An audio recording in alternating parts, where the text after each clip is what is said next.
တော့ချိန်တချို့တွေပြန်မဆုံးနိုင်တော့ချိန်တချို့တွေအမောင်ရံတွေထဲလမ်းပြောင်းခဲ့ပြီဒီနေ့မှရအောင်မြင်ပြီး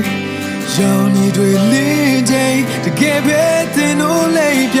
လုံးနိုင်မလားဒီချေလေးတွေကျွေးလွန်းချိန်တင်လို့လေးပြလုံးရဲ့လားအနာဂတ်တွေဟာမပြေကြတော့